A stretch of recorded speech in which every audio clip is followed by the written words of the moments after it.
अस्सलाम वालेकुम नाज़रीन, प्रोग्राम है आज पाकिस्तान के साथ।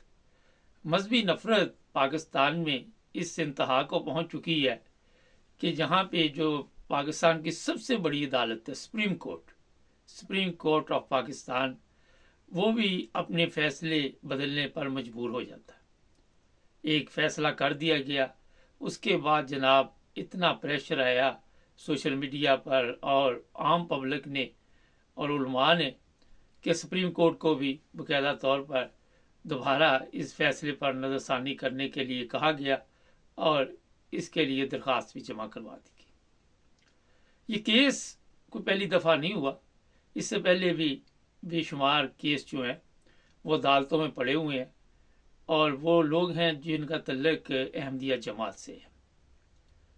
होता ये है कि कल ही सोशल मीडिया पे मैं कुछ चेक कर रहा था तो एक बोर्ड नज़र आया और वहाँ पे यही बातचीत हो रही थी कि पाकिस्तान में जो अक़लियत है उनके मतलब कि वहाँ वो महफूज नहीं है और उन पे केस बनाए जाते हैं। ख़ुलासा ये था। मैंने भी वहाँ पर अपने कुछ तासरात उनको बताए और मैंने बताया कि मैं अरसा दराज से यूरोप में रह रहा हूँ और मुझे नहीं पता मेरे साथ वाला हमसाया जो है वो किस मज़हब से तल्लुक़ रखता है, मुझे नहीं पता पीछे कौन लोग रहते हैं, किस मज़हब से तल्लुक़ रखते हैं, लेकिन जब भी कभी एक दूसरे के साथ कोई ज़रूरत पड़ी तो हमने मदद की और बग़ैर किसी ये तहकीक किए कि ये कौन से मज़हब से तल्लुक़ रखते हैं, उन्होंने भी जब कभी हमें ज़रूरत पड़ी तो बाकायदा तौर पर हमारी भी मदद की और कभी उन्होंने हमें भी नहीं पूछा कि आप किस मज़हब से तल्लुक़ रखते हैं। मुझे 38 साल हो गए इन ममालिक में, यूरोप में, और मैंने कभी किसी को ये सवाल करते नहीं सुना कि जनाब आप फलां मज़हब से तल्लुक़ रखते हैं, हम आपकी मदद नहीं कर सकते। सबसे पहले जो चीज़ है वो है इंसानियत, और बदकिस्मती से हम मज़हब के चक्कर में इंसानियत को भूल चुके हैं। हमें पता ही नहीं कि सबसे जो पहले इंसानी हकूक़ है उसके बाद मज़हब आता है, सब चीज़ें आती है। आपने देखा मुख्तलिफ ममालिक में जब कोई हालात ख़राब होते, आफत आती है तो पूरी दुनिया से मदद दी जाती है। जापान से भी आती है, चाइना से भी आती है, हर जगह से आती है। वहाँ पे ये नहीं देखा जाता कि फ़लाँ मुल्क का तल्लुक़ फ़लाँ मज़हब से है, बल्कि उस वक़्त हालात देख कर के इस वक़्त इंसानियत पर एक तकलीफ़ दे वक़्त है, उसके हिसाब से मदद की जाती है। मगर आज भी पाकिस्तान में 76 साल के बाद भी हम ये सबक नहीं दे सके अपने मुल्क को। आज भी वहाँ पे मजहबी नफरत की वजह से बेशुमार लोग जो है अपनी जान से जा चुके हैं। आप सबको याद होगा सलमान तसीर, उसको भी कत्ल किया गया। एक गवर्नर जो है वो महफूज नहीं वहाँ पे। मज़हब की इतनी नफरत फैला दी गई है काश इतनी तहकीक कभी मज़हब पे की होती लोगों ने। लोग समझते हैं कि नबी पाक सल्लल्लाहु अलैहि वसल्लम का नाम लेने से ही हम मुसलमान हो जाते हैं, उनके नाम के साथ ही हमें कोई ऐसी चीज़ नहीं करनी पड़ती जिससे हम मुसलमान ज़ाहिर करें, मगर अमल हमारे नहीं है वहाँ पे। आपने देख लिया जो पाकिस्तान की हालत बन चुकी है, हमारे जो हालात है वो आप सबके सामने। ये बातें मैं इसलिए आपको बता रहा हूँ कि इस मजहबी नफरत ने ना तो पाकिस्तान को तरक्की करने दी। मुझे रात यही उन्होंने सवाल किया तो मैंने कहा सबसे बड़ा जो नुकसान हुआ पाकिस्तान में वो मजहबी नफरत की वजह से हुआ और उसकी वजह से हम मज़हब को समझ ना सके। फिर उन्होंने कहा जनाब ये कि सुप्रीम कोर्ट तक कैसे पहुंचा।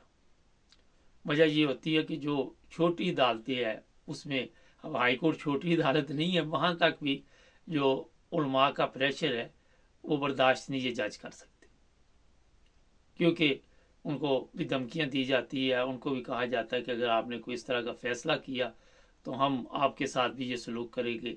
और जो सबसे ख़तरनाक हथियार है वहाँ पे वो ये है कि आपके ऊपर एक झूठी FIR दर्ज करा देनी। इस केस पे सब लोग बहस कर रहे हैं, हमने भी प्रोग्राम किए।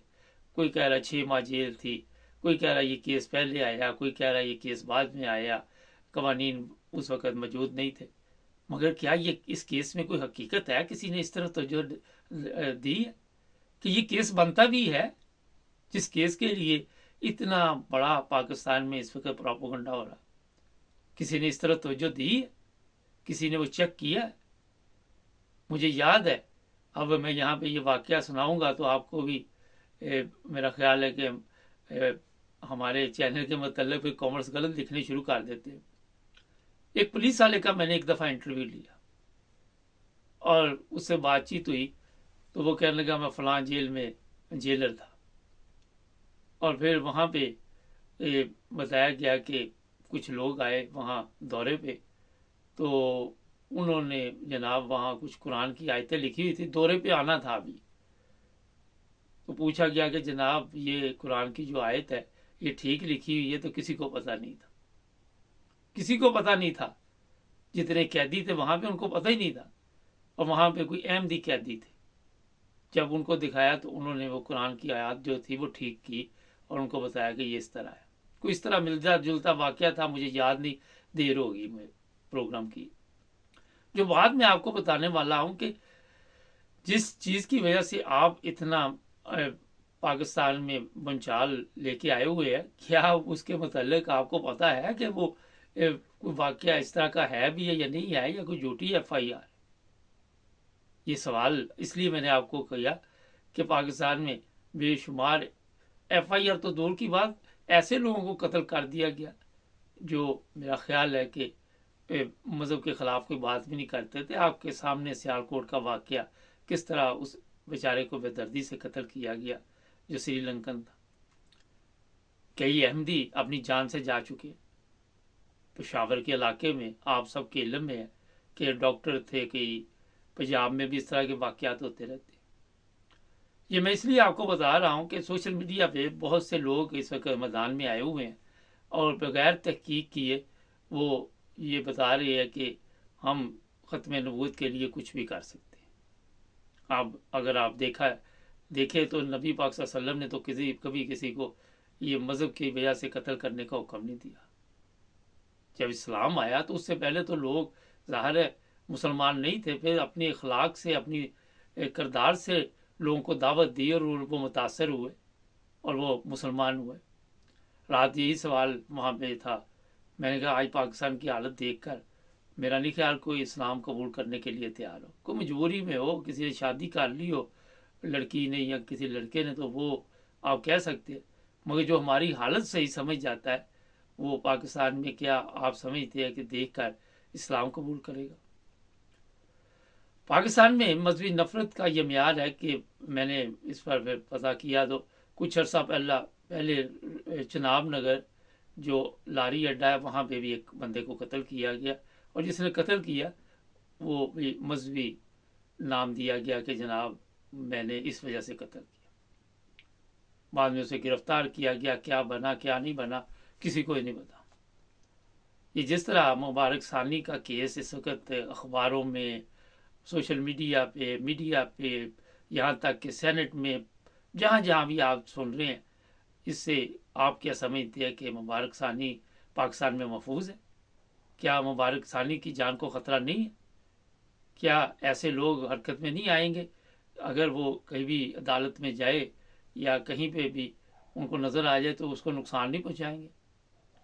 اصل مقصد یہ ہوتا ہے کہ فتنہ اور فساد پھیلانا ملک میں۔ اگر جو لوگ یورپ میں رہتے ہیں یہاں کی عدالت کوئی فیصلہ کرے تو کسی کی جرت نہیں ہے کہ اس کے خلاف آواز بھی اٹھائے، سوشل میڈیا پہ جا کے کمپین چلائے۔ یہ سارا کچھ کیوں ہوا اس پر میں پہلے پروگرام کر چکا ہوں، کون لوگ تھے یہ کمپین چلانے والے، کن لوگوں نے اس کیس کو ہوا دی، کیونکہ 2-3 دن تو اس کیس کی کسی کو سمجھ بھی نہیں آئی اور پتہ بھی نہیں چلا، سمجھ بعد میں بھی نہیں آئی۔ پھر یہ سارا کچھ کیوں کیا گیا؟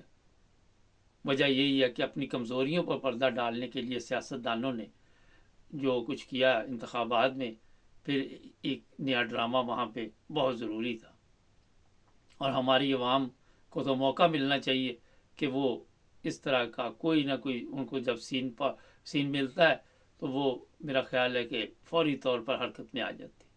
جو قوم آج تک اپنے حقوق کے لیے آپ نے دیکھا خود سے جنگ نہیں کر سکی، حقوق میں یہ نہیں ہوتا کہ اور بھی چیزیں آتی، ایمانداری سب سے بڑی چیز ہے۔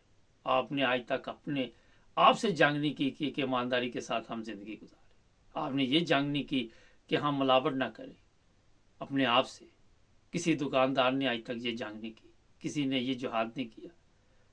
हर बंदे ने हर वो काम किया पाकिस्तान में जो पाकिस्तान के लोगों के लिए भी नुकसानदेह था, पाकिस्तान के लिए भी नुकसानदेह था। इंटरनेशनल लेवल पे भी पाकिस्तान की जो इज्जत है वो अब सबके इल्म है।